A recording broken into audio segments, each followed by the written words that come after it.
Hello बच्चों, एक बार फिर से आप सभी का अपने यूट्यूब चैनल पर स्वागत है। आज के सेक्शन में बच्चों हम लोग विद्युत चैप्टर के अंतर्गत प्रतिरोध के विषय में पढ़ेंगे और प्रतिरोध से संबंधित परिभाषा के विषय में भी जानकारी प्राप्त करेंगे। तो आइए चलते हैं हम लोग प्रतिरोध के लिए। तो जो सबसे पहले हम लोग ये देखते हैं कि हमारा प्रतिरोध होता क्या है, प्रतिरोध की परिभाषा क्या है। तो बच्चों आपको बता दो, धारा के मार्ग में रुकावट उत्पन्न करने वाले कारक को प्रतिरोध कहते हैं। किसी भी चालक तार में जब धारा प्रवाहित की जाती है तो धारा के मार्ग में जो रुकावट उत्पन्न होती है उस रुकावट को ही प्रतिरोध कहते हैं। प्रतिरोध के बच्चों हम लोग साइन में लिखते हैं इस प्रकार से, ये हमारा प्रतिरोध होता है। इसे इस प्रकार से हम लोग लिखते हैं। ये बच्चों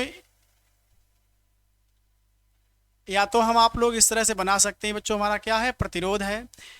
और इसका मात्रक बच्चों क्या होता है, ओम। ओम संकेत द्वारा इसे व्यक्त करते हैं।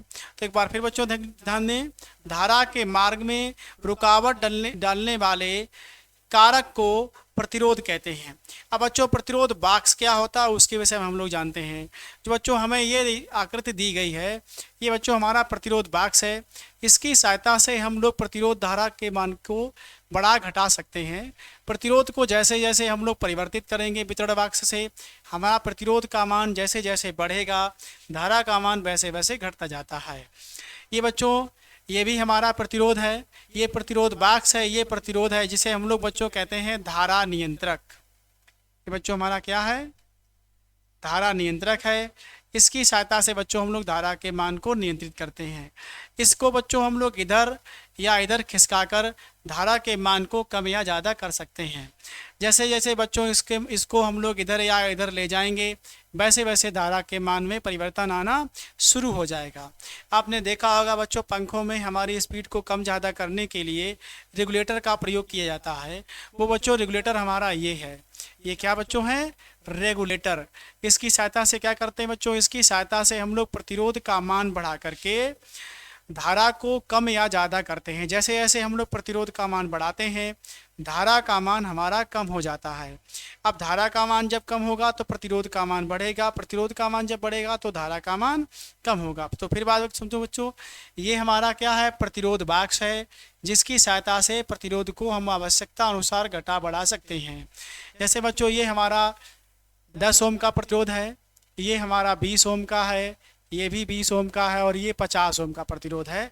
आवश्यकता अनुसार हम लोग कुंजी को उपयोग में लाते हैं और प्रतिरोध का मान बढ़ाते अथवा घटाते हैं। ये हमारा जनरल सीधा सा होता है। जैसे जैसे इसको हम लोग इधर उधर ले जाएंगे उसमें प्रतिरोध का मान हमारा बढ़ता घटता रहेगा। और जो बच्चों हमें ये दिया गया है एक अन्य उपकरण, ये बच्चों ये भी हमारा प्रतिरोध नियंत्रक ही होता है। इसका उपयोग हमारे घरेलू उपकरणों में अधिकांश किया जाता है। घरेलू उपकरण जैसे हमारे पंखे हैं उनमें इसका मुख्य रूप से उपयोग होता है। जैसे ही बच्चों हम लोग इस स्विच के माध्यम से इसकी स्पीड को कम या ज़्यादा करते हैं वैसे वैसे प्रतिरोध का मान हमारा बढ़ता अथवा घटता जाता है। बच्चों ये तो हमारे प्रतिरोध हैं। इसका साइन बच्चों क्या है, हम लोग इसे इस तरह से लिखते हैं, बनाते हैं। अब बच्चों अगले स्टेप में हम लोग बढ़ते हैं। यहाँ बच्चों हमारे जैसे कि आपको साइन में बता दिया गया है कि ये बच्चों हमारा क्या था, ये प्रतिरोध बॉक्स है, प्रतिरोध बॉक्स है। प्रतिरोध बॉक्स का काम क्या होता है बच्चों, आवश्यकता के अनुसार हम लोग प्रतिरोध के मान को बढ़ाते घटाते हैं। ये बच्चों हमारा दिया गया है वोल्ट मीटर। क्या बच्चों है, वोल्ट मीटर। वोल्ट मीटर की पहचान क्या होती है कि वोल्ट मीटर में बच्चों हमारा V लिखा होता है। अगर MV लिखा होगा तो मिली वोल्ट एम्पियर मीटर होगा बच्चों। वोल्ट मीटर और प्रतिरोध में कनेक्शन अगर देना हो तो ये बच्चों हमारा प्रतिरोध है। प्रतिरोध में वोल्ट मीटर को सदैव समांतर क्रम में जोड़ा जाता है। तो ये बच्चों हमारा वोल्ट मीटर है और ये ऊपर हमारा क्या है, प्रतिरोध। प्रतिरोध को किससे लिखते हैं, R। वोल्ट मीटर को बच्चों किससे लिखते हैं, B से। तो प्लस और ये बच्चों सिरा कौन सा हो गया, माइनस। माइनस प्लस इसके साइन हो गए, इस प्रकार से हम लोग इसको लिखते हैं। तो ये बच्चों हमारा प्रतिरोध है और वोल्ट मीटर के साथ इसे हम लोग इस प्रकार से जोड़ते हैं। ये बच्चों हमारा क्या, ये हमारा है रेगुलेटर। रेगुलेटर रेगुलेटर की सहायता से क्या करते हैं, धारा के मान को धारा के मान को बच्चों हम लोग घटाते हैं अथवा धारा के मान को बढ़ाते हैं। तो धारा के मान को घटाने बढ़ाने के लिए हम लोग बच्चों किसका प्रयोग करते हैं? रेगुलेटर का। रेगुलेटर का जैसे जैसे हम लोग मान बढ़ाएंगे वैसे वैसे हमारा प्रतिरोध का मान बढ़ता जाएगा। और उसका प्रयोग काहे में करते हैं बच्चों हम लोग? उसका प्रयोग हम लोग मुख्य रूप से पंखों में करते हैं। ये बच्चों आपको बता दिया गया है। अब हम लोग बच्चों आगे बढ़ते हैं और आगे प्रतिरोध से संबंधित अन्य जानकारी प्राप्त करते हैं। तो अब बच्चों हम लोग अगले सेक्शन में जब आएंगे तो ये बच्चों हमारे सारे मीटर दिए गए हैं। अभी आपको बताया जिसमें बच्चों बी लिखा होता है ये हमारा क्या है? Volt meter. ये बच्चों क्या है? हमारा वोल्ट मीटर है।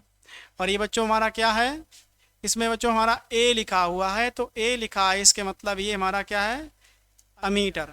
अब अगर इन दोनों को प्रतिरोध के साथ जोड़ना हो तो बच्चों प्रतिरोध के साथ अमीटर और वोल्ट मीटर में से जो हमारा अमीटर होता है, अमीटर को बच्चों हम लोग जोड़ते हैं श्रेणी क्रम में और वोल्ट मीटर को जोड़ते हैं समांतर क्रम में। तो ये इन दोनों में बच्चा फर्क होता है। तो ये हमारा क्या है? वोल्ट मीटर है और ये बच्चों हमारा क्या है? अमीटर है।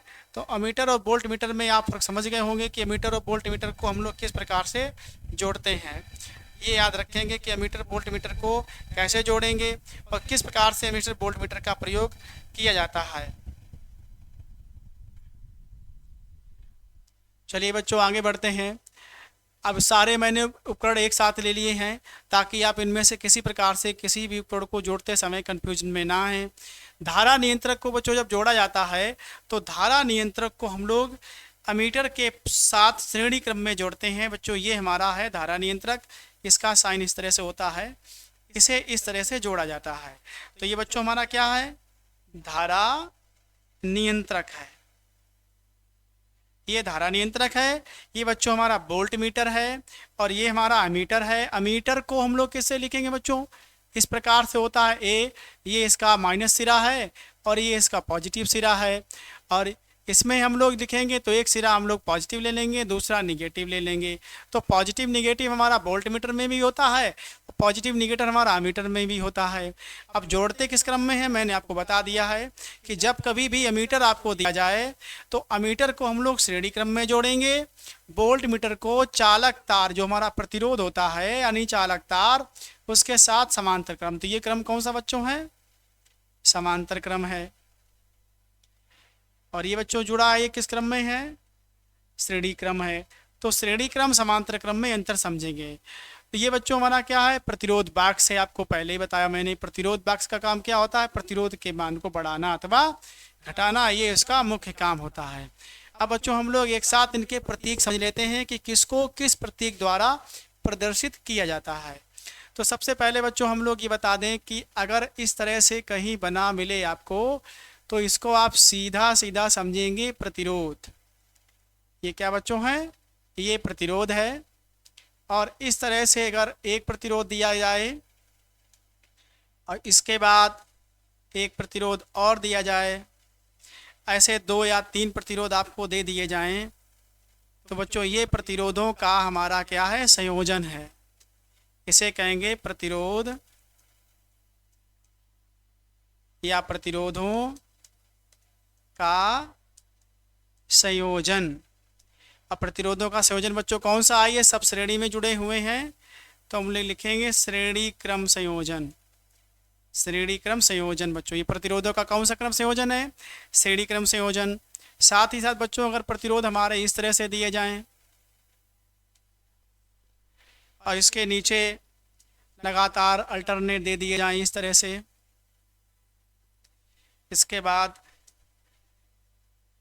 इस तरह से आपको प्रतिरोध अगर जुड़े हुए दे दिए जाएं तो ये बच्चों हमारा प्रतिरोधों का समांतर क्रम संयोजन होगा। कौन सा संयोजन है बेटा? इसे हम लोग कहते हैं बेटो समांतर क्रम संयोजन। तो ये बच्चों हमारा प्रतिरोधों का समांतर क्रम संयोजन है। और ये प्रतिरोधों का बच्चों कौन सा है? श्रेणी क्रम संयोजन। तो प्रतिरोधों का समांतर क्रम और श्रेणी क्रम संयोजन आप समझ गए होंगे कि किस तरह से ये जोड़े जाते हैं। अब बात आता है कि हम लोग धारा को किस तरह से निरूपित करेंगे। तो बच्चों को धारा का प्रतीक चिन्ह तो बच्चों हमारा आई होता है अब धारा होती क्या है ये समझ लीजिएगा। किसी चालक तार में, पीछे आते बच्चों, जैसे हम लोग पीछे आएंगे, किसी चालक तार, कोई भी चालक तार बच्चों ले लिया जाए। जैसे बच्चों हम लोगों ने एक ये चालक तार ले लिया। अब किसी चालक तार में यदि हम लोग धारा प्रवाहित करेंगे, मान लीजिए इसमें हम लोग धारा प्रवाहित कर रहे हैं आई, और समय हमारा बच्चों टी है, तो धारा प्रवाहित करने पर बच्चों क्या प्रवाहित होगा? आवेश। तो किसी चालक तार में आवेश प्रवाहित होने की समय दर को विद्युत धारा कहते हैं। परिभाषा बच्चों क्या होगी? चालक तार में आवेश प्रवाहित होने की समय दर को विद्युत धारा कहते हैं। अब बच्चों इसको प्रतीक चिन्ह क्या होता है? आई, यानी आई संकेत द्वारा प्रदर्शित करते हैं। तो सूत्र क्या है? दर बच्चों में यानी बटे में, और किसको प्रवाहित कर रहे हैं? आवेश को। तो आवेश बटे समय बराबर क्या होगा? विद्युत धारा, यानी आवेश प्रवाहित होने की दर को विद्युत धारा कहते हैं। इसका बच्चों मात्रक क्या होता है? एम्पियर। दूसरा मात्रक बच्चों क्या होगा? आवेश का मात्रक कूलाम। तो हम लोग लिखेंगे कूलाम बटे सेकेंड, या कूलाम बटे मिनट, कूलाम बटे घंटा, जिस हिसाब से धारा प्रवाहित हो रही होगी उस हिसाब से बच्चों हम लोग लिखेंगे। आज के सेक्शन में बच्चों हम लोग विद्युत चैप्टर की शुरुआत कर रहे हैं, तो पार्ट 1 में हम लोग आज को यही विराम देंगे। कल के सेक्शन में हम लोग बच्चों इसके आगे पढ़ेंगे। आपसे आग्रह रहेगा कि जिन बच्चों ने अभी तक चैनल को सब्सक्राइब नहीं किया हुआ है तो सब्सक्राइब कर लें और अपने मित्रों को शेयर करते जाएं। प्रत्येक दिन आपको इसी प्रकार से क्लास मिलती रहेगी। धन्यवाद बच्चों।